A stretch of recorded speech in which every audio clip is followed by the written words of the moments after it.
Perfect. Yeah.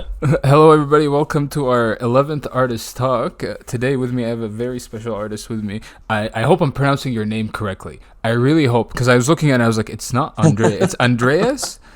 And then You're the you're last. almost there. Oh, Okay. no, please. I can do let me do this for you. I've spent my life correcting everybody around me until I had to accept all the variations, but it's Andres Andreas. Ziegelboim. Hmm. Sorry, could you pronounce the last name one So more time? I'm Jewish. Mhm. So some of the when I sound it out, it may sound familiar to some people. It's Andres Siegel, right? Siegel? Like the last name Siegel, Mm. which is a very common Jewish last name, and Boim, which is just another way of saying Baum, which again is another last name. So it's just a very, very, very Jewish last name with a very unfortunate English spelling. I But mean, that's what it is. it's actually it's cool. It's like a Spanish and Andreas and then a Jewish name. That's interesting. We don't. Hey, listen, when I sound it out, I sound like a fucking wizard, but that doesn't like, change the fact that I'm wearing sweatpants right now. You know what I mean? That's true. So to those listening, we started talking like I guess 16 minutes ago, and we were like, I was like, yeah, we're gonna do the recording, and then I just started asking questions, and we just got going immediately, and so I was just like, oh, fuck, I can't miss this, and so we were talking about when you joined the space, and I had asked you like quickly, it's like, were you into crypto before hearing about NFTs in March at all? And you And said, so, yeah. right. So what I said, what I'm saying now is Mm-hmm. that before it was this very abstract notion. Mm-hmm. Um, I didn't know anything about it. I was just starting to get into financial analysis. I was just starting to get into finding my own way through financial freedom, understanding stocks and a little bit of Mm. bonds and trading things like many other people. Maybe I was reading a bunch of books Okay. about just that. Mm. Like Money Master the Game by Tony Robbins and Robert Kiyosaki's Rich Dad Poor Dad were the first things I read, and then I was like, okay, what do I do? Because I'm also very lucky. My father's a fiduciary, Mm. right? He's registered with the government. He handles stocks and bonds for his clients. Um, and I've been our family's been very, very poor Mm. to very, very rich, back to very, very poor in the span of maybe 10, 15 years. Had little. My dad went to college, gained everything. Right, we lived Mm. relatively, let's call it upper middle class, lavishly, Okay. and then gone. Mm. But I never saw my dad as a person that could give me knowledge Mm. in this realm because I'm an artist. For a little bit about me, I'm what I would call a magical realist. I think my profile on all my social media says something very pithy like erotic energy transmutation through Yep. inks and oils because I'm That's a oil painter exactly and a what it draftsman. says, word Yes. for word. So part of my pathway is that I use art Mm. as part of my magical and mystical practice. And the thing about being a magical and mystical practitioner in 2021 is that you gotta get your money right because you can't be broke and Yeah. living on the side of the road as a yogi, even in India in 2021. It just Mm. does not compute. You can't be a renunciant. You need to know what your definition of financial freedom is and how to get it. And Mm. my dad was a pathway to this after I did that initial reading and helped me understand a little bit more of that world and really like where to invest my money. I'm very lucky. Anyone else can also do this. I highly recommend everybody read those books and find a flat fee fiduciary near you. But that's a conversation for another time. I got into crypto around this time Mm. because friends of mine were already making money off of it just as the wave crested Mm. and people crap sold his first 5,000 for $50 million Oh, off of what was Sotheby's and Christie's, I heard. something inordinately crazy and yet totally valid sum for the amount of work that man and our 3D artist put in. Yeah, And so it was in wild. yeah, it was insane to see that bid go in. Like, what the? Oh shit, it's real.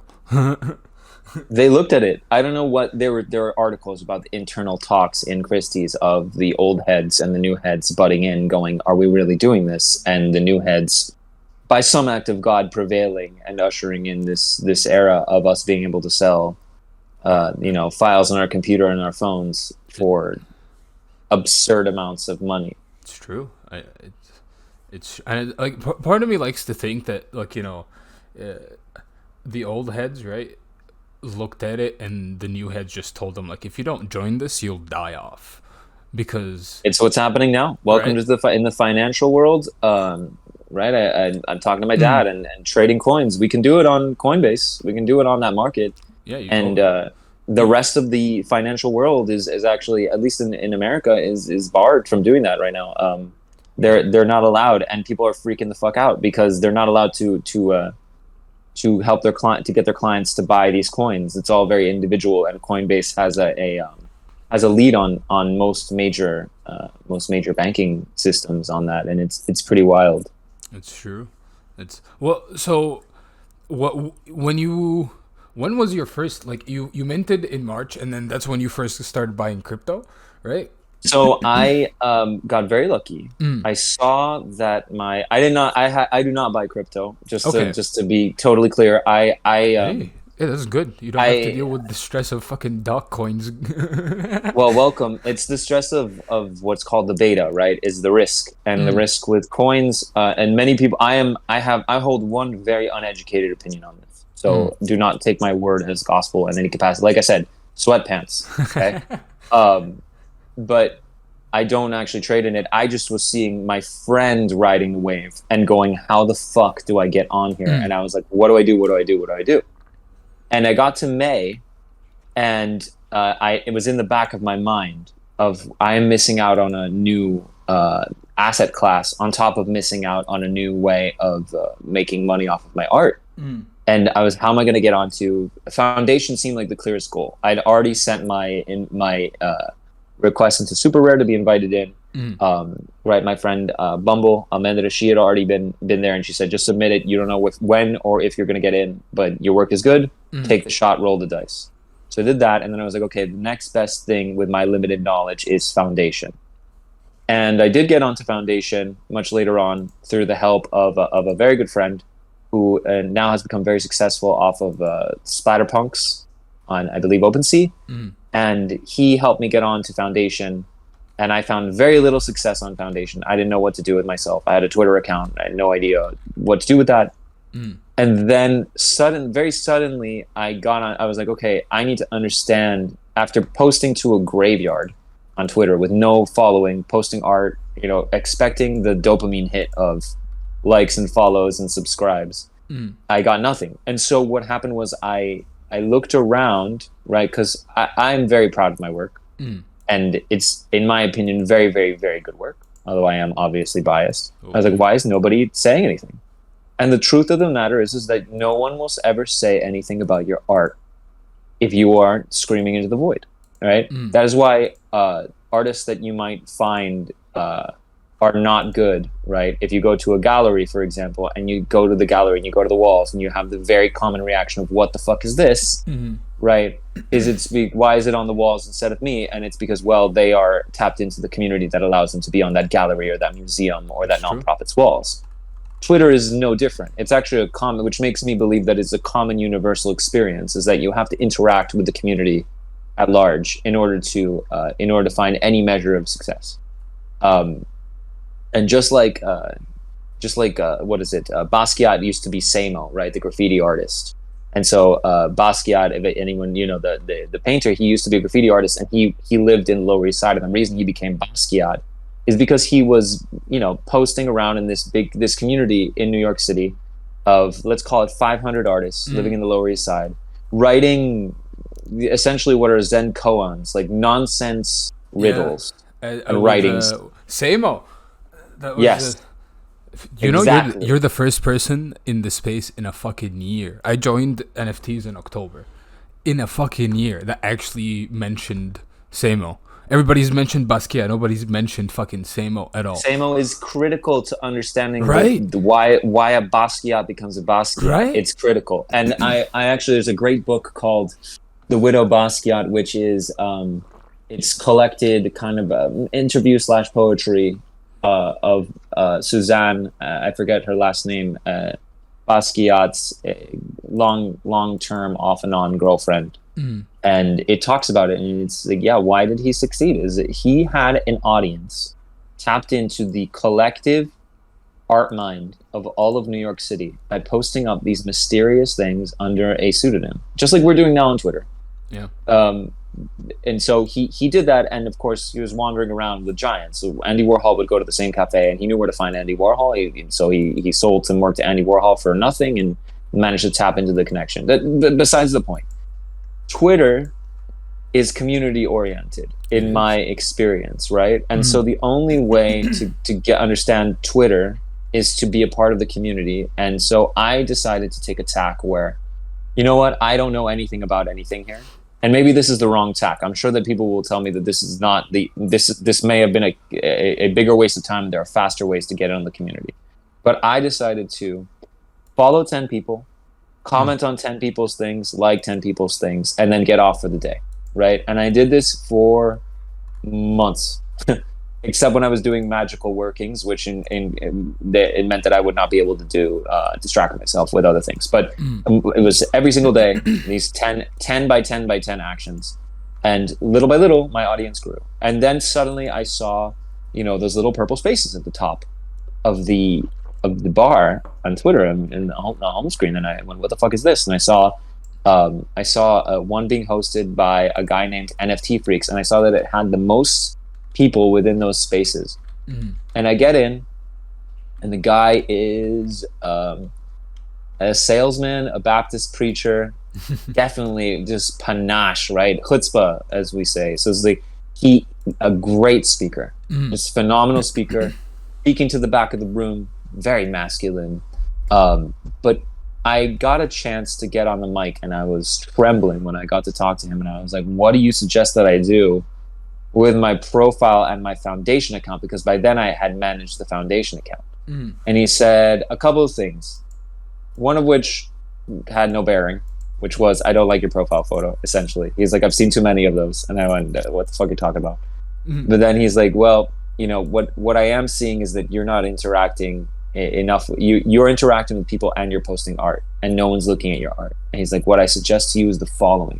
And he suggested to me a method that I've called the hungry ghost method, because what is it really?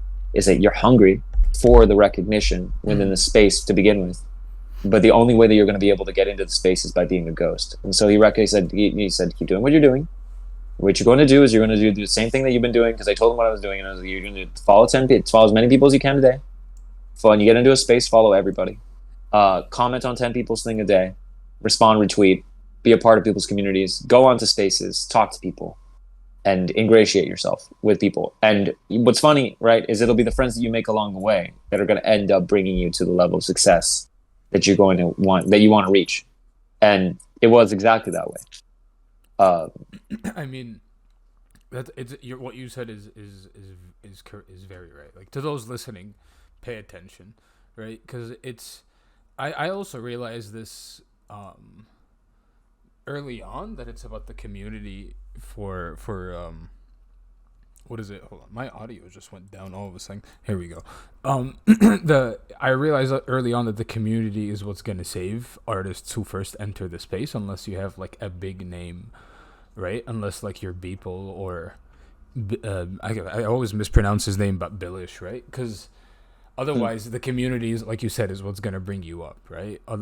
So many people enter the space and they have anticipations of like huge sales, and rightfully so, because we see like fucking apes sell for millions of fucking dollars, But right.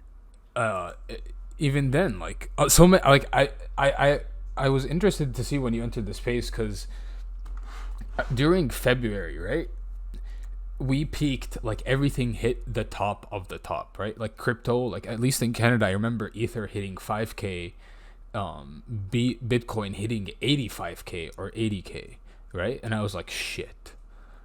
And then everything goes down, and so many people fucking left after that shit happened, because sales dried up, gas fees were fucking insane. Because like we were talking about earlier, back in February, the gas fees all at one point. I remember one day it's like it hit $1,000 for a Uniswap transfer, and it was like, okay, we're fucked.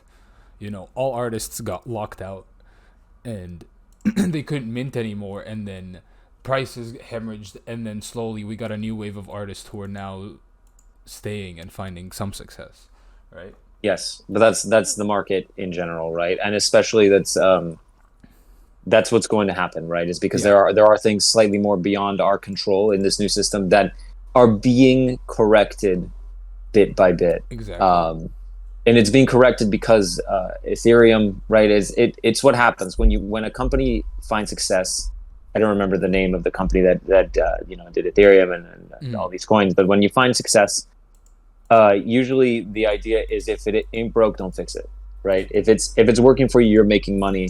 Fucking fantastic. But the problem with Ethereum is that it can only handle so many exchanges at one time. It's true. Right? And the reason why gas goes up is because this limitation exists. To my limited knowledge, and anyone can correct me here. Again, I'm still such a baby. I'm only technically in this space. I'm only a couple months old, but there are few currencies that are coming up that are fixing this problem. Just like you said, there's an OpenSea killer. There is potentially an Ethereum killer, and it is coming from within Ethereum's own former what is it, board of directors or creators. And I believe it's called Cardano. And the idea is that it can handle more exchanges with the same amount of energy that it takes Ethereum to. But this is all very abstract, right? It's like, what does that mean for an artist? It's like, well, number one is like, when are we gonna be able to? When is someone gonna be able to make an offer, for example, for Cardano on a super rare or on an OpenSea? I don't know how those work, right? Well, I'm not on OpenSea.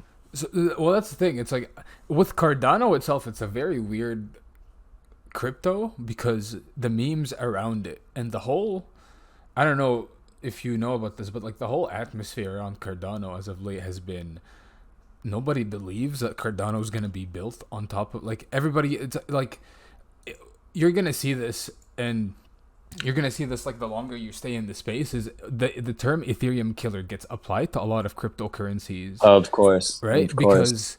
Because anybody that sees speed that's like insane, and then low gas fees, immediately thinks this will replace Ethereum, and they don't. The biggest thing we've come to realize, at least me personally, in the last year, is like even if like Cardano launches, right, or Tezos, for example, because I use Tezos because I'm on Hiccup. I do my studies over there. Is that how you pronounce it? You know, they blocked me on Twitter. I don't know why. They blocked you on Twitter? They Why? fucking blocked me. I don't know what could have happened. I don't know. What the fuck? But I've looked. I'm like, why am I not? It's one of the mysteries to me. I'm just like, what could I have possibly said in my history? Whoever wants to investigate, maybe we can point that out if anyone gets interested enough to dive that deep. I certainly am not that interested. That's fucking weird as hell. But yeah, no, it's I think it's pronounced Hiccup. It's a Latin phrase, I think. I always went high set nunc, so I'm just maybe I'm just a Philistine, right? Philistines, potato. But yeah, I don't know. Again, we're having this abstract discussion of the coins and what they do because we're functioning on that level of like, why is this fucking with me today? Well, we have to, right? Because it's like, I mean, like we were discussing earlier before I hit the record, like OpenSea stability is sort of like starting to lack a little bit here and there, right? And like you saw like gas prices alone on the Ethereum blockchain can like fuck up a bunch of shit just for people who want to mint and stuff. But also, like, what happens when all these like other worlds that are operating on layer 2 or layer 3 of Ether, right, or just the first layer of Ether, start to get more popular? You know, because like the biggest question, at least in this space now, was like, okay, what the fuck happens when fucking what's that game called? Shit. Hold on, I'm gonna find it. Axie Infinity starts to hit levels of like adoption as OpenSea, right? Because OpenSea, like, I have to those listening, I have Etherscan open right now, and OpenSea is the biggest fucking gas guzzler in the whole blockchain. Like, it beats Uniswaps, it beats every fucking exchange. Like our NFTs are the biggest gas guzzlers, and then we have games that are built on that, right? And so it's like I don't even know what the fuck's gonna happen in a year from now with this shit. It's gonna be wild. Who can say? Who can say? Right? And It's a really weird. It's a really weird time. We're in the wild west of this, but you know, it's also a situation where, again, because things are bouncing around in and have variables that I don't understand. Like I can look at, you know, I understand markets to some extent, right? And I understand magic and mysticism to some extent and how to use them as a tool. And for me, this is where we get into this area of total uncertainty, right? Total uncertainty. Where am I going to be? For some people, this is rent money, which, you know, it's not how I play the game, but it is how the game is played for many people in terms of their cash. So things are, you know, like, you know, not everybody has so many assets working for them at any given time. So it's chaos. It hits people and it hurts people. But therein lies the question is like, what do you do when something is so far out of your control, or at least when you feel that things are so far out of your control? And that's where my mystical and magical practice comes in, particular meditation. For me, meditation is an incredible tool, right? The way that we teach meditation nowadays is very much to keep you mellow so that you can be a good little employee, so that you don't get too stressed at any given time.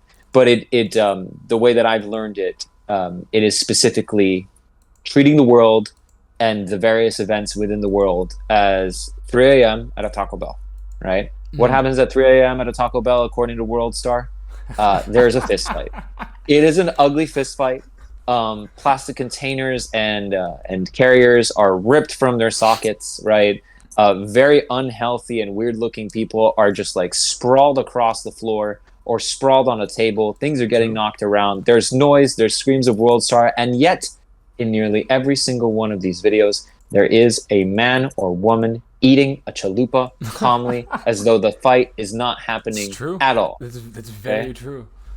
We have a video here in Canada where this is fucking hilarious.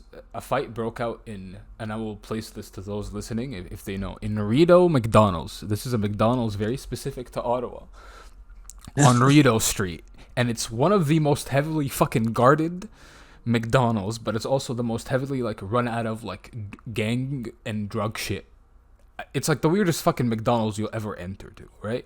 It's like the warning that you give to people who like first enter the country. It's like, don't enter that McDonald's. And there's a fight that broke out there where a motherfucker pulled a raccoon out of his fucking jacket. While he was just holding it there for that whole time? It's like three people like brawling, and this homeless dude just like, you see homeless dude appear in the corner, and the raccoon just comes out the jacket, and then in the other corner there's just a person just fucking eating their burger, and you're like, what the fuck is going on? Right. So to go back to the metaphor, right? Here's this fight. Crazy things are happening. It is totally unexpected. The raccoon has come out of the jacket, right? Yeah. But if you're placed well, you're the guy or girl eating the burger. You're the guy or girl eating the chalupa. And this is the world at large is throwing you situations for you to react to, right? And that could be as much in a Taco Bell at 3 o'clock in the morning, or that weird McDonald's in the twilight, or it could be the stock market as it ebbs and flows and dips and dives and jumps and skips, right? Yeah. Or it could very much be anything on any blockchain, right? Any of the currencies as they move around based on what is essentially our emotions, but that's an oversimplification. So what is your job, right? Your job is to be the guy at 3 a.m. eating the chalupa. And that means that you are practicing complete and total non-reactivity. And there are many ways to achieve this state of being consistently through your life. And I'm not saying that it's a 24/7 thing, although that is the goal, right? To do that. The one that I like the most, which is touted by my spiritual practice, which is Western Hermeticism as taught by the Golden Dawn and Aleister Crowley, which is a grab bag of many different belief systems and practices.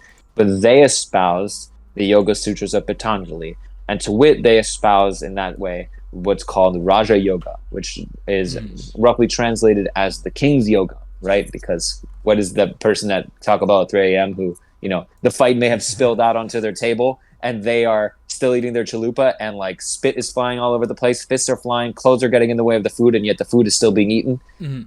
That's the king. The king needs to be calm at all times to be able to make rational decisions and be totally in control of their emotions, even in an uncomfortable, especially in an uncomfortable situation. And so Raja Yoga is very specifically built, at least in the way that it's taught by the Golden Dawn, to put you in. There are a few 4 limbs, I think, of Raja Yoga, right? But the one that is especially prevalent for this situation and the main focus is asana, which is literally means right posture, right? There are many asanas. So asana could be half lotus, right? Crisscross applesauce, right? All the things you were taught when you were 5 years old, kindergarten. But there are more intensive asanas that are built to be slightly uncomfortable that you train your body to be in. Just like meditation, just like weightlifting, they're all the same. You start small and you move forward, and you put more weight on it as time goes on. So it's a slightly uncomfortable position, right? There are many asanas. I like dragon asana. That's literally kneeling. I use a bench when I meditate, which not a lot of people see that often. And it puts you in a slightly uncomfortable position that eventually your body relaxes into, and that slight discomfort provides you with an amount of awareness that stops you from going to sleep, while sitting up, for example. So that is key because, okay, let's say Ethereum's at 4,000 right now, right? Let's say that tomorrow, by some fucking black swan act of God, it goes to... I don't know. Let me scare you and say that it goes to 1,200, right? It like drops by more than 50%. If that happens, plenty of people will be freaking the fuck out, right? Plenty of people do the really stupid thing, which seems logical, and people do this with stocks all the time. It happened during the Great Depression. It happened just now in the 2008 crisis. It'll happen in any of the crises that we face in the future. You will see things dip. People flip. They freak the fuck out. The sky's falling. They sell everything at the lowest possible price because they're like, get my money out of that system. The system is broken. It's gone. And what ends up happening inevitably? It goes back for the stock market. If you look at an ETF, right? This is basically a portfolio of stocks. One of them is called the S&P 500, Standard & Poor's 500 most profitable companies, I think, in the United States, right? And that's you can buy into this stock, this ETF, this portfolio, and your money, let's say you put $500 into it. $1 of each of those $500 goes to each of those 500 companies, and you're protected by each one of those companies because they will be, again, barring some horrible disaster, constantly profitable. So what happened to the S&P 500? These 500 companies stacked together, put into this little portfolio. What happened to that portfolio over the course of the last 100 years? If you look at the last 100 years, right, and this is the true magic, right, the magic of compounding, is that that portfolio has only gone up. And when you have events like the 2008 financial crisis or the Great Depression, while there is human suffering on this level of our material reality, of real people getting really affected, a lot of the times by their own lack of financial education, right, which this country does not provide. Most countries do not provide. Most countries don't provide any financial. It is put in a veil of secrecy. It is the true magical brotherhood, and it is a magical brotherhood of laughing magicians because it's cloaked to look more complicated and complex than it is, right? The joke is that in these moments, right, these moments of crisis, right, when everybody's selling everything, they don't realize what the financially enlightened people see is that this will inevitably blow over and it will only continue to rise. It's true. Right? If you look at 2008, you look at the Great Depression, if you look at the history of the S&P 500, you will see that go to 2008, it is a tiny little bump downwards and that it has risen astronomically. We have a saying about Bitcoin here in the space where it's like, just zoom out. Like, if you're having a bad day, you just zoom the fuck out and you're going to realize fairly quickly nah, we're not having any bad days at all. Absolutely, absolutely. That's just the way it is. Like And it's the way. it's true, and it's like, I mean, the way I've treated it is I have no financial education at all, like in that sense, or like your dad's sort of. I don't have your dad's know-how, right? Unlike you in the sense You where it's don't like, need it. right, Let's say you were to trust me at my word, mm, which you can straight up in vito veritas. You can go. You can read the books I suggested to you. They will literally guide your way. You don't need my dad. I need my dad because I love my dad, mm, but it's for various reasons. On top of him being one of my secret teachers. Now that I'm 29, uh, should have used him 10 years ago. I should have asked him these questions. So thing is like anyone could get a Robinhood account. it's Anyone true. can put their money into the S&P 500 and expect a 10% return on their investment, an 8 to 10% return on their investment on average every single year. So what does that really translate to? That means that if you decide to put $1,000 into the S&P 500 and just leave it there, at the end of the year you will have $1,100, give or take, or And $1,800. And then the and year after that, you mm, will have another $180, and so on as the account grows and compounds. and So you don't have to have any knowledge to play the game, as it were.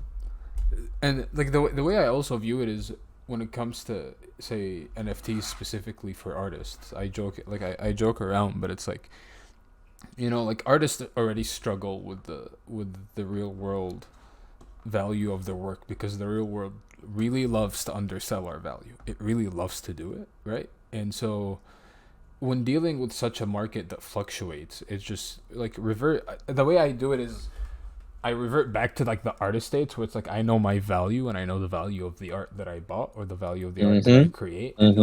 no matter what the price or the charts dictate, that's unchanging, right? And it's I think that's another benefit that we have as artists because we spent the years of because and people listening they don't realize Aha. this You and I have this benefit because you exactly. and I know our value.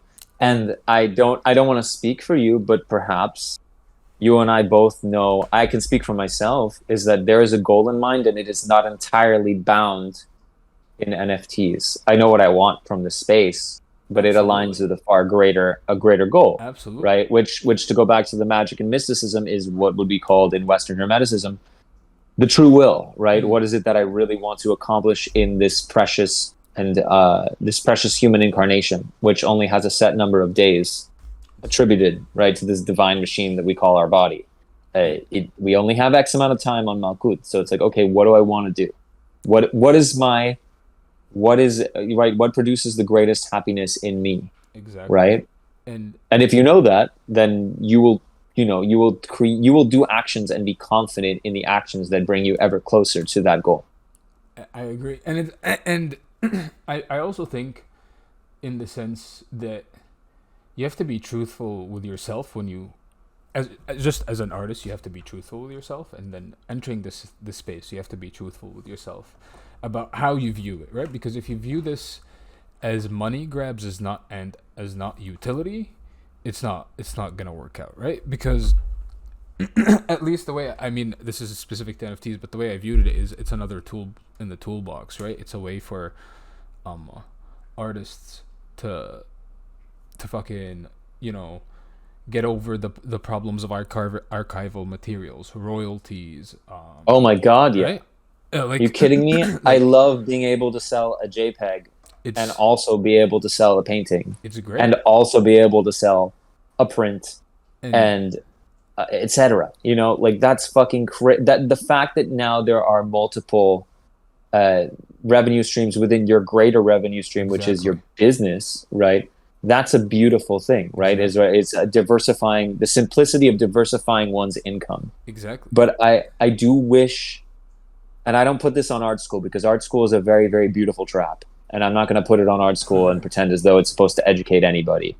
Um, I wish that artists had an opportunity to gain that level of financial literacy that I just gained, I think just this year, in the span of a few months. I've made more money this year just by broadening my horizons this way And we're not talking. I'm not a crazy Mm. NFT artist by any stretch of the imagination. I have sold now two two NFTs Mm. out of all of my work. I have three up, right? And that's it. I'm not anybody yet, Mm. right? Again, sweatpants.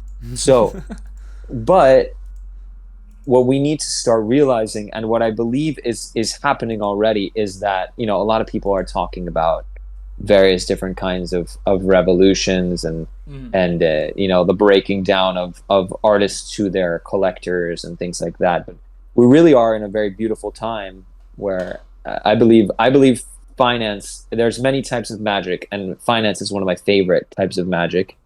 And when I define magic, I'm really talking about ways to gain control of your life and gain Mm. control over your reality, right? Finance is one of the greatest systems of magic that there is.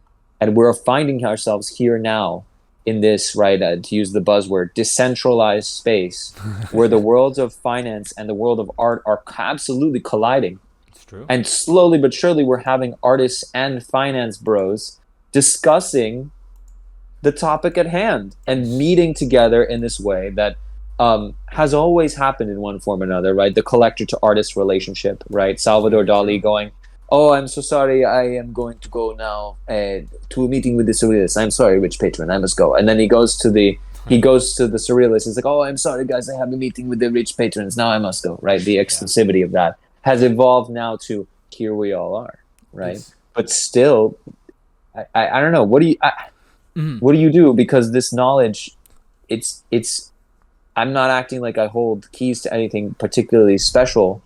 It is very easy to learn and understand, and yet nobody wants to point the way to it. And It's it's this thing where right now artists are finally storing their value in ether, for example, mm. right? And like we've been talking about, ether bounces around, right? Hop, skips, jumps, whichever way that the market chooses. The demand grows and grows and grows. I'm sure it will continue to grow, barring Absolutely. the government stepping in some way. I think I legitimately think we're past beyond any government sort of coming in and barring. Well, you say that, and I don't want to scare anyone because I don't think it's a possibility with the NFT space. Mm. But I do know that the unfortunate truth is that we're using very difficult to trace forms of currency that are completely, when we say decentralized, we're talking about artists living side by side with finance bros living side by side with pirates holding people Well, for ransom, like, I and mean, and systems for ransom. so like the anonymity is sort of like a big factor in the space, but also like the way I've seen it evolve is like again, right? I have my identity in the space at Anubis 3100, right? And Hmm. in this weird, I actually noticed this, and it's one of the most interesting things about the space, and it's like through the evolution of just like NFTs, we got ENS domains, right? And so Yes. now everything that's I do on the blockchain is traceable to my ENS domain, right? And so Yes. I'm anonymous in the sort of way where like nobody knows who I am in real life, but if the government ever comes for taxes, they'll know who I am because I've registered everything to and it's like I personally have no problem with that because it's like we're hitting points of compromise where it's like okay, I understand why governments need to know who's dealing with fucking $70 million in art. That's fully understandable when you understand that HSBC, got caught, laundering cartel money 3 or 4 years ago, right? Just Like so. Just so. you just randomly get caught, just fucking laundering, Sinaloa cartel money out of fucking nowhere. Oops, like when that happens, Whoops. I understand it, and so, but it's like, to me, like I think governments are way like too many people are in the pool now for governments to like be too heavy-handed on crypto. But The that's my fact that we're in a state where if I think we're so far gone at this point that it's not a worry, yeah, right? Because right, what Christie's and Sotheby's have entered the exactly, chat, right? So it's like, exactly. okay, everything's changed now. It may have been more under risk before. This has been a massive step forward. Where if something happens, it will be historical, and I'm not banking or betting on it happening at all, Yeah, barring some solar flare. But we're already getting apocalyptic with it. Uh, agreed. I it's just It's a little It's bit just true. this. You are right. I don't know. We're again unprecedented times. What is one to do in this situation where we have these coins fluctuating, where we have financial knowledge slowly trickling in mass, right? The actual awakening of people, the real true one, It's true. not the woo awakening, where everyone suddenly has psychic powers and they fly around and they can shoot fire out of their hands, which That's is a true. nice, neat party trick. It's more that everyone now has more, and every day it gets better, right? Everyone has new solutions for achieving financial freedom. It does that in that way. Our True. existences get better each day. But yeah, that's it's. I don't know. I live in that intersection. If you want to know about me, that's where I live. I live in the intersection of art, right? The use of energies in order to get what I want, which is a magic and manifestation, right? Meditation and finance. That's where I hold my head. And and listen. I mean, that's a really good position to be in. I per, I consider myself to be an artist and just art. That's what I'm good at. And well, personally, I like to your earlier point about artists getting that financial like education and that financial literature.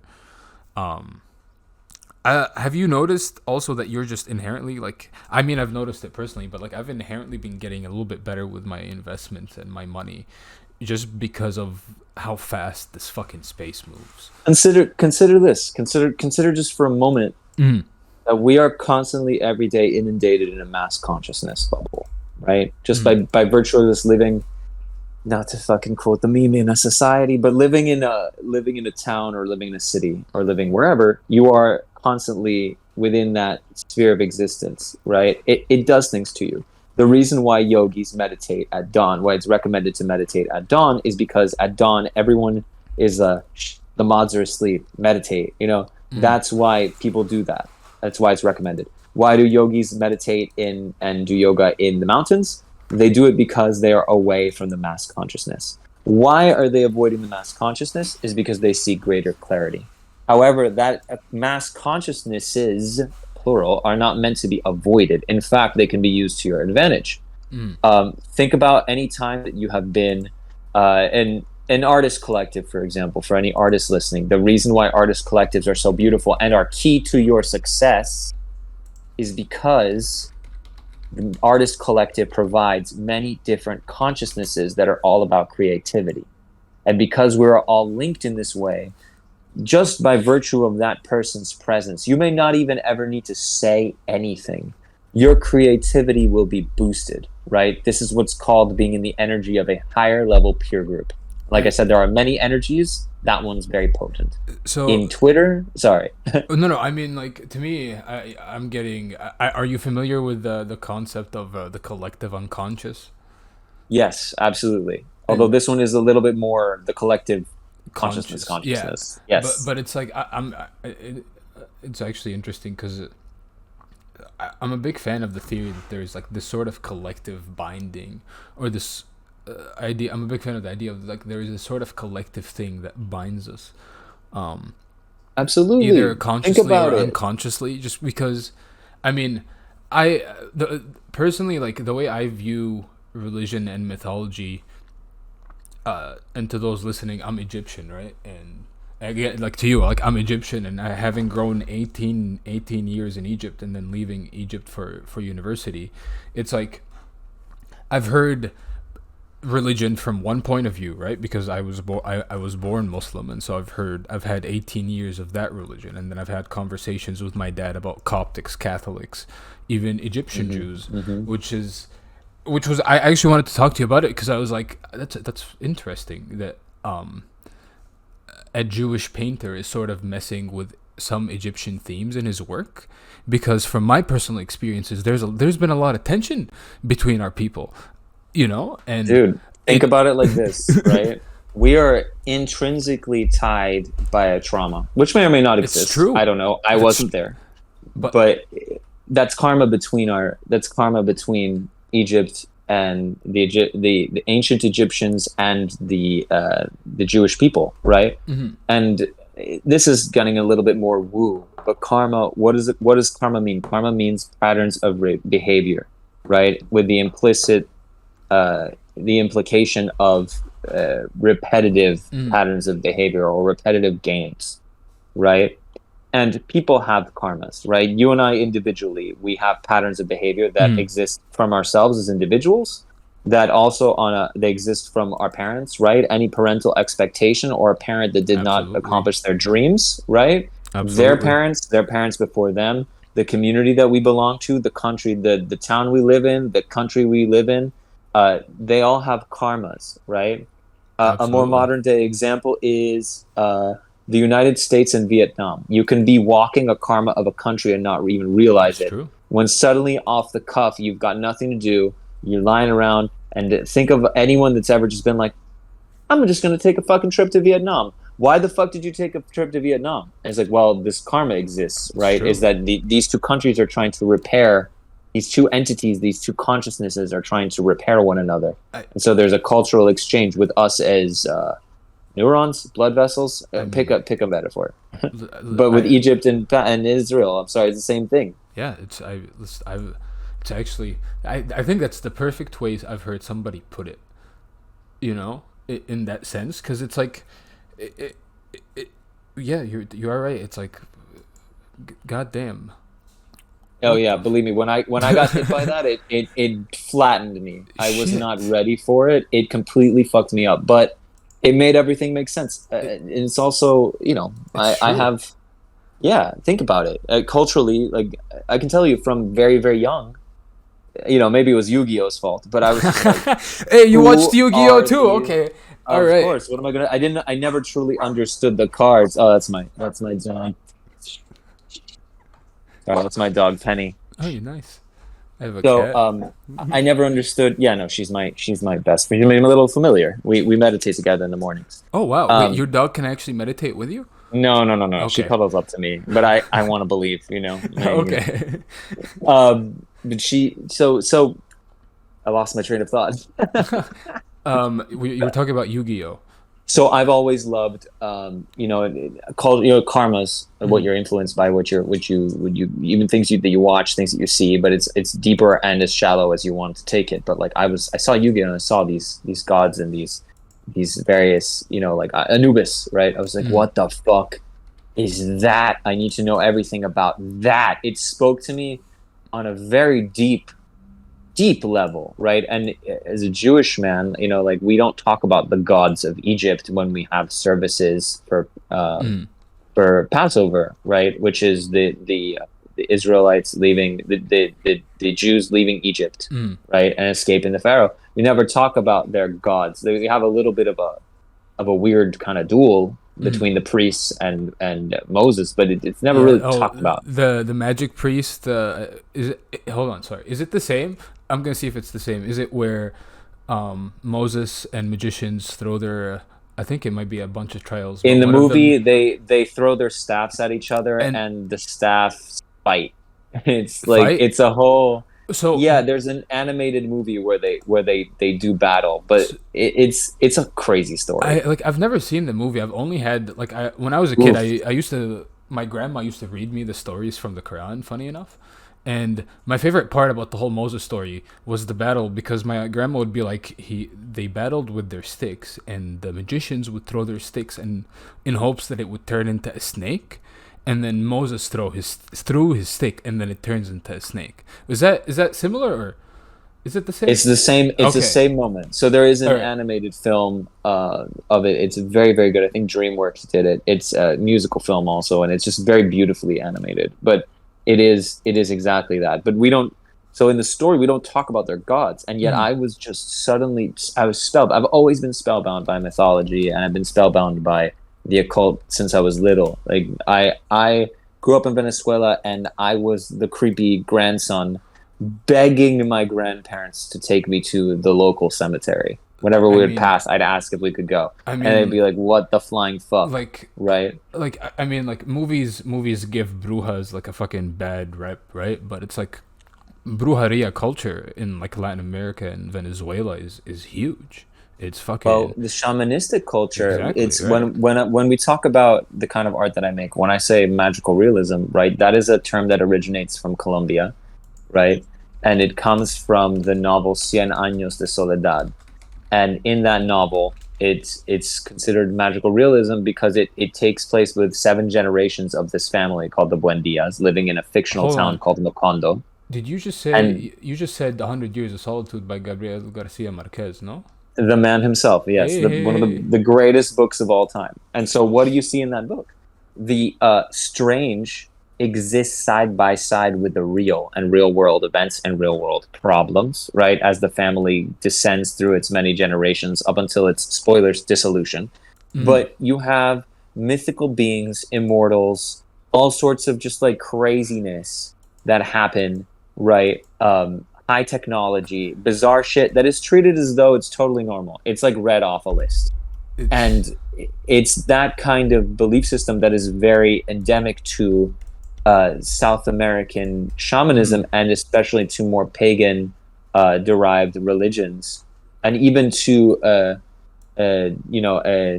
Judeo Christian Muslim faith even has these casual miracles would be a way of saying it, It's true. or in the definition that I like the most, the strange gently invades the real. Right? Hmm. I live That's and actually breathe that shit. the strange gent. I'm gonna type that. Hold on. By all means, And also, I didn't make it up, I'm in a so little bit steal it. of I'm in a little bit of shock that you just dropped Gabriel Garcia Marquez like that. Holy shit. My man with the rolled R name, we got to do Oh, it. listen, I have a Venezuelan girlfriend. If I don't roll my R's, I get fucking slapped with a Oh chancleta. man, I have an American girlfriend, and I have no way of disciplining her. So Mazel Tov, you struggled. I don't know. I don't I have th- her skills. I think I think we're in luck because like I know Hebrew and Arabic have somewhat similar pronunciations, and then I also realized we roll our R's very similar, and then Yep. Spanish and Arabic and in turn Hebrew, we roll our R's very similar. It's it's this weird fucking thing. But also like I Oh, don't it's not that weird. Think about language. I love languages, by the way. okay, I'm a very system-oriented I see. cat. Although Hebrew, I'm still struggling with, and when I get Hebrew, Arabic is my next turn. But I've been COVID was COVID turned me into a lunatic where I was like, okay, I know Spanish, English, Italian. Well, I I would mean, like to perfect my Italian. I want to learn French and German. Then I need to perfect my Hebrew, and that quickly expanded to Portuguese and Yiddish and even Japanese. And I'm just like, where is? holy shit. Yeah, I I was like, and mean, even a little Romanian. I mean, you say holy shit, it's easy to open up the it's Duolingo app. it's and it also like funny enough, I was 22 years old when I found out my dad can read and understand and fully comprehend French. And he goes, "Yeah." And I was like, "What the fuck, dude? Like, why haven't you said this?" He's like, "Yeah, man. It's like if you know the rules of English and you know some of the rules of French, you know like how language evolved, you can read that shit." And I was like, "Oh." A And hundred so percent. languages like that, and it's like it fascinates me because my girlfriend like will be able to hold a verbal conversation with somebody from Brazil, and I'm just like, what? Oh yeah. Oh, well, okay. Yep. Yep. Well, I mean, the same roots. I mean, Portuguese and Spanish go that way. French goes that way. It's German is where true. I start getting really lost in the sauce. Hebrew is Well, I was gonna Hebrew. I'm ask. lucky, but still. It's, I mean, well, to those listening, when I started talking to Andres, we started talking about Hermeticism, and it blew my mind because I was looking at a video like literally 3 days before. Of I found a YouTube channel of this dude that just goes through Hermetic theories, and so what is it, Enochian, the Devil's Bible, like that big ass fucking Bible with the Oh big my God. illustration, right? And that level of shit also fascinates me, just because like you, I'm fascinated by mythology and just old and eternal shit. There's like this sense of reverence that comes with looking, or just even like trying to understand, like theories about fucking anything that's past like this older than 16th century. I don't know why, but like part of me is It's just a like, very, very common, particularly within. people that are attuned to their masculine, in my opinion. The masculine is almost always attuned towards system building and system exploration, whereas the feminine is much more intuitive, right? And the two of them work together. You have them all within you. It's true. But it's very common for most men to just be like, I'm gonna find a system, I'm gonna work with it, I'm gonna learn all of its ins and outs, and people in general, right? Because everyone has a masculine and a feminine. But when it comes to Hermeticism and stuff, it's the window dressing, is the narrative stuff. When we talk about Gnosticism, right, we talk about the Gnostic mythology, right, and most of it is it's parables, right? It's metaphors, it's poetry, right? When you look at these spiritual systems, and when you look at religion in general, we are all interpreting someone else's spiritual, mystical experience. We're interpreting someone else's poetry, which is very messy and prone to so much, fraught with so much danger, right? And subtle manipulation. But what Hermeticism teaches us, to one extent or another, it's tough to say, because again, my version of Hermeticism is this grab bag of things. Well, it is my question. I was gonna ask you, like, has knowing Hebrew actually helped you with some of the stuff in Hermeticism? Because I know a lot of the stuff uses, like, either. You want to know the terrible truth, terrible, horrible, most awful truth of it. Right. The most terrible truth of all, because like you, I am also a system junkie. Let's hear the terrible truth is that yes and no, and also that you don't need it. Okay. You don't need to know. You can know the theory, right? One of my favorite quotes by Aleister Crowley is like, I'm going to paraphrase. Within this book, it is spoken of the paths and the Sephiroth and gods and goddesses and angels and whatnot, right? These may or may not exist, and whether they do or don't actually does not fucking matter. It's true. However, what does matter is that by doing certain things, certain results will follow, right? I, for example, cannot tell you shit about Enochian. I couldn't tell you fuck all about Enochian. Yeah, I don't think all I've ever heard about it is, I know someone who can. But it's like the way he's described it is, it's like sticking your finger in the electrical socket. You want to have a spiritual experience, you fuck with the aethers, you do all this stuff, like you will have an experience, right? Well, by doing certain things, certain results will follow. But it's different. It's more like, if you want a real description of my practice, right? My practice is very simple. I have a journal, I have a dream journal, right? Here we are. We're at 101 Kitchen Witch level, right? And then what do I do every morning is I do what's called the lesser banishing ritual of the pentagram, which makes use of symbolism. I do an invoking, which is the same. Banishing and invoking is the same thing. It really just means, invoking means I have opened up this space, and banishing means I am closing it. So both rituals are the same. It just differs in how you draw the pentagrams within the ritual. Both rituals make use of Hebrew words, which are titles, different faces of source, different faces of God, right? Like strength is a face of God, right? The different faces of God. So we're not talking literal faces. We're talking like God is in all things, right? Yeah. On the atomic level, we are all fractals of this source energy and intelligence, right? We're all fractals of that. And so we can invoke that because it is within us, right? We have the seed of divinity within each of us, where every man and woman is a star, right? Okay, you can invoke that. I know this is getting heady. No, well, like, you're blowing. It's not. I'm just shocked because. Well, I'll send you a link, because I literally have a whole series of pieces about an amalgamation of religious. Oh, please. Well, welcome to my world. Like I said, this is all Golden Dawn. Remember, we're talking about, my tradition comes from England, and from there before the primary texts come from fucking everywhere, from India to Egypt to Israel to everything. So we're talking about rituals and forces that are invoked that range from the like source, like God, right? Hebrew names, right? Hebrew words. So archangels with names, and then also forms of, like, the idea that Egyptian gods, right? We're talking about faces of gods, is that each of the Egyptian gods and Greek gods as well are faces, right? They are ways of interpreting a facet of the greater diamond that is source, right? That is God.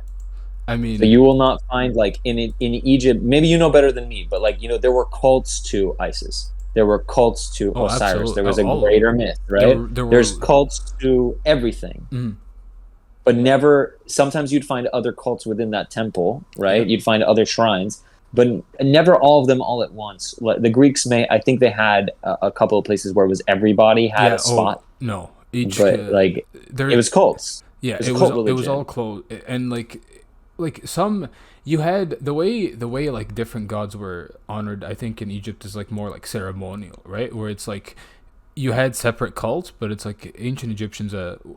Like if a ceremony for like Sekhmet was happening, people would show up regardless if you're part of the cult or not, because it's Hmm. part of the ancient Egyptian pantheon. But like the practice, right? Like the priests themselves, yeah, I think I don't think there was like a one overall like place where every deity was worshipped.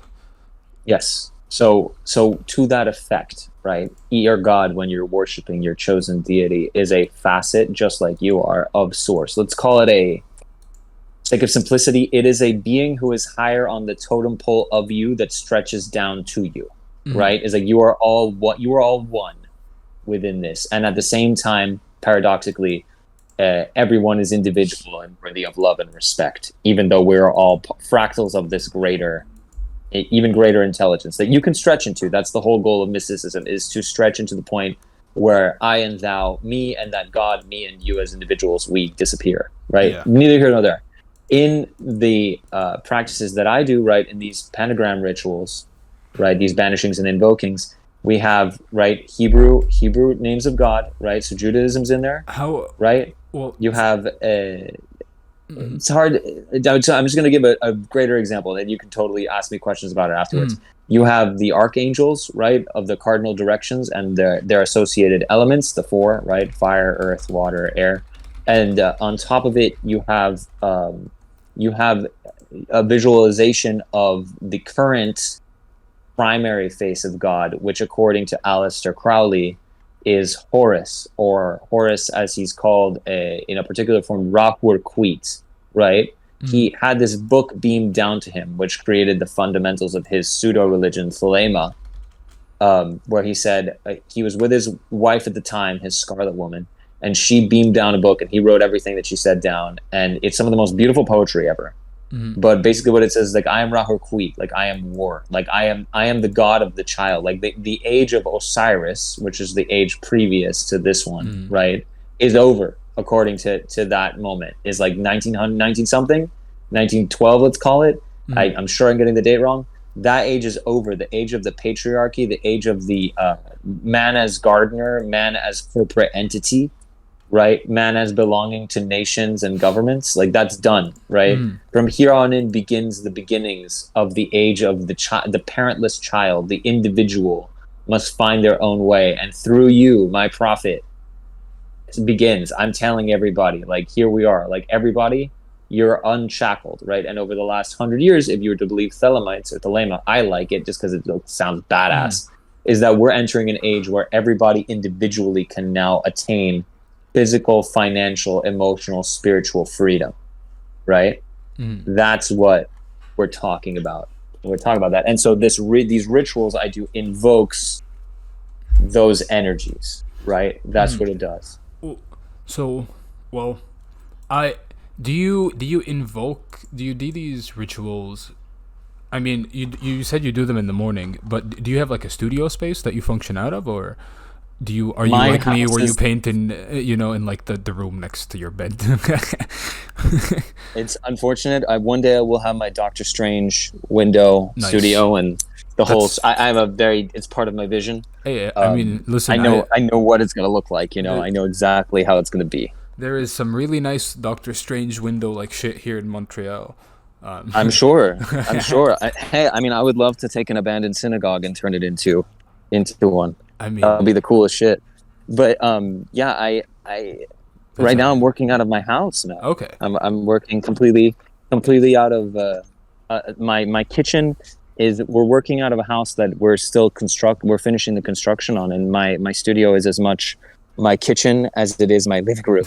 And then me and my girlfriend have a bedroom, and we have our dog on top of it. So everything's on top of it. Luckily, I'm able to work wherever I want because I have portable easels. But nice. I work out of my house. And so, well, do you do some because in the spaces yesterday, somebody had brought up like the topics of invoking and stuff, and then we were talking about symbolism. But do you sometimes invoke or do rituals for the? I know you said you've painted paintings in yesterday's spaces with the goal of achieving what you painted in the painting. But do you sometimes do rituals before painting? As in, like, I will I can absolutely answer that. I can also tell you right off the bat that my battery is very low and I'm lacking a charger. So if this cuts off, we can always continue whenever you're able. But I do rituals twofold. Okay, so it's like I usually don't do rituals just before a painting. I like everyone else. I'm not that. I'm not that focused. I wish I was. It would be super fucking badass to just like wave my hands, Doctor Strange, like this has begun. It will be a masterpiece. No, I can't. I don't have that much. I'm not as conscious as I'd like to be 24/7. But what I can tell you is that I created what's called a vision board. This is for anybody that's ever read The Secret. Like it does have some good 101 DIY chaos magic you can do. A vision board is essentially it's a board made up of images that represent the things that you want, right, in your life, right, in this stage of your life. But like it's where you want to live, what you want to eat, who you want to be friends with, how do you want your love life to be, how much money do you want to have, what's your dream house. These are questions that if you think about them right now as I say them, you can see some of those answers, and you can probably find images that approximate those answers. And so I created this board based off of all of those things, right? Art career included, right? And so what I've done is almost all of my paintings since I made that board 2 years ago have to do with those images as a basis, not as their entirety, but as a seed in mud that grows into the lotuses that are my paintings, right? Where suddenly I'll be painting the thing and I'll have an idea and something will change within the composition, right? A painting from within that group of works will be put aside for a little while, another one will be finished, and then I go back. But in the doing of these things, I have noticed that as I progress further and further, and I'm not completely done with it at all, I'm barely halfway through, things are starting to appear within my life that I can see the pathways towards what I want through those things. NFTs are one. The fact that I managed to sell one, I'm on the right path. Yeah. I have a show coming up on the 18th my first solo show is coming up. Awesome. That's awesome.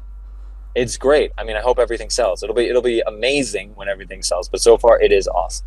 And then, I have many things on that board that have already come true and many things I know are coming true. So that's just the way that things go. I highly recommend it to everyone. However, I have also done other types of magic because I'm loosey-goosey. I have my main system, but I like to float between systems if they feel organic and can fit within my framework. So like I've feng shuied my house, right? That's changed things, right? Cleaning up the wealth area of my house has changed how money comes to me. I do particular workings with my patron deity once a month. Right, that's what's called evocation. You create relationships between these entities and these energies, of which I recommend working with a god or an angel or an ancestor, never a goetic demon, just off practice. Like, higher, never lower is the way that I would say. But always with the goal of a grounded objective, right? And that meets my vision. That's the key. The key is the vision, being able to see yourself in that vision, being able to imagine it when you daydream or meditate, and then afterwards, living and breathing it and making moves towards that vision, right? It doesn't happen in a vacuum. But you'll find that once you start doing these things, just the act of visualizing these things, sorry, that's my dog. No, the very act of visualizing these things makes them happen. right? There's a very great spoken word song by Psychic TV called "The Message from the Temple" that epitomizes this system, and it really just starts with, what is it that you want? Can you feel into it? Feel into it. And just by feeling into it and just by creating that I know what I want sensation and being clear on those desires every single day, making them clearer and clearer every single day, that is what makes all the things that you want happen. That's the real magic. To those listening, pay attention. Do you understand? I mean, sir, you could not have said it perfectly.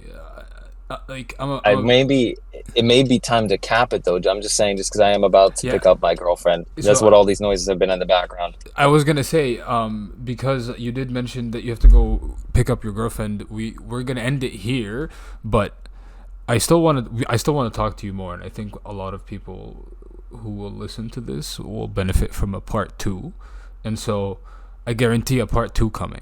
Because we have. I'm up for it if you're up for it, man. Totally for listen, it. I listen. Don't tell me that. I'll fucking have you here for 8 hours, sir. Yeah, man. I'll have your links to your super rare, and your Twitter and your foundation in the description when the video goes live. Is my foundation still there? Don't go there. Just go to my website instead. Okay. But thank you, man. All right. Absolutely. And thank you for coming on. This was fucking great. Yeah, man. Thank you for inviting me. It's been an absolute pleasure to talk with you, especially all the bullshit we were speaking just before. It was such a good conversation, such a good time. And I can't wait to talk to you more, man. Same here. Absolutely, my pleasure. Same here. It's going to be fucking great. Have a good one to those listening. Bye-bye.